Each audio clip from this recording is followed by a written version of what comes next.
আসতেছে।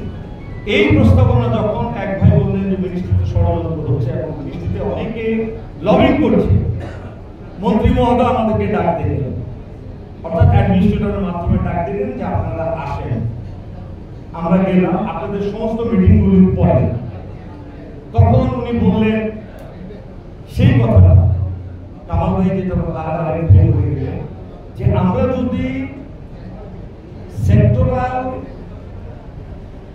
অনেকগুলি খাতকে, major খাতকে, RNG খাত, দে এক্সপোর্ট না বিলিয়ন্স অফ ডলার, আপনি আসলে তাকে ফেলে দিতে পারেন না। আমরা এটা স্বীকার করি।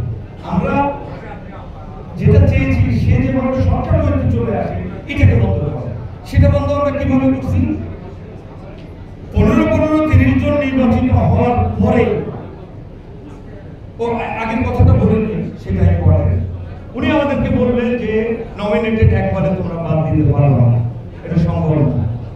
একদিকে লবিস্ট আপনি যেভাবেই বলেন, অথবা মন্ত্রীকে ওনারা কনভিন্স করাতে সক্ষম হয়েছেন যে আপনারা যদি নমিনেটেড কিছু না রাখেন তবে বিসিসিআই এক সময় ডেড হয়ে যাবে, কুদ্দুস মোহাম্মদের অ্যাসোসিয়েশন হয়ে যাবে, অথবা অন্য একটা প্যারালাল ফেডারেশন, কনফেডারেশন এগুলি তারা তৈরি করে দেবে।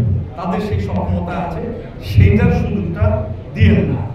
মন্ত্রী মহোদয় আমাদের সাথে অনেক বিষয়ে একমত। উনি প্রথমেই বলেছেন যে আমি আপনাদের সাথে একমত, বৈষম্যের আপনারা যা যা ডিমান্ড করছেন এগুলির সাথে আমি একমত, আমিও চাই আমার হাত দিয়ে এই সংস্কারগুলি হোক। উনি আন্তরিক ছিলেন, আজকে আপনাদের তো যাই হোক। পরে আমরা আবার বসলাম, সেখানে আমাদের হক ভাই ছিলেন, চলে গেছেন, আমাদের সিনিয়র মোবাইল ভাই ছিলেন, স্যান্ডেল ভাই ছিলেন, আমি বসু ভাই প্রতিনিধি ছিলেন, কিন্তু ওনারাও একটা বয়স অ্যাডমিনিস্ট্রেটর ছিলেন, আমি ছিলাম, আমাদের বৈষম্য বিরোধী সংস্কার পরিষদের 3 জন নেতা ছিলেন।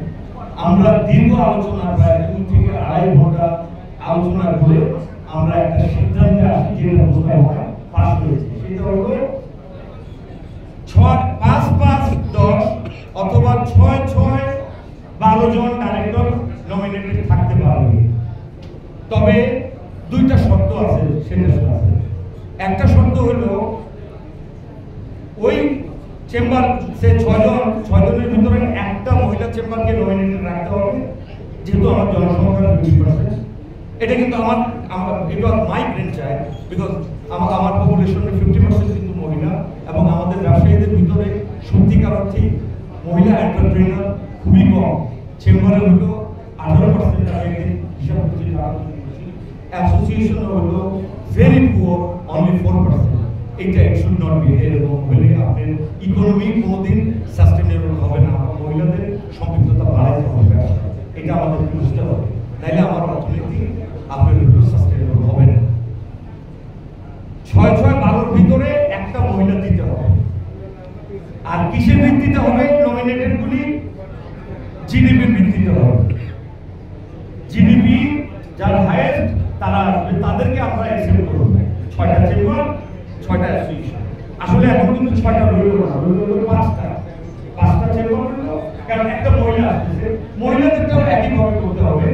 মহিলা চেম্বার অনেকগুলি আছে, মহিলা অ্যাসোসিয়েশন অনেকগুলি আছে, ওদের ভিতরে জিডিপি তে যারা হাইয়েস্ট হবে তাদেরকে নমিনেটেড করব। এটা হলো হাইয়েস্ট কন্ট্রিবিউশনের জিডিপি গুলো, যাতে এরা ভেঙে গিয়ে আলাদা কনফেডারেশন না করে, আলাদা ফেডারেশন না করে, অথবা যেটা ওনারা ধারণা করতেছেন যে এদেরকে একেবারে বাদ দিয়ে দিলে একসময় এই ফেডারেশনটা চলতে চলতে ডেড হয়ে যাবে, সেই আশঙ্কা থেকে এটা করা যাবে।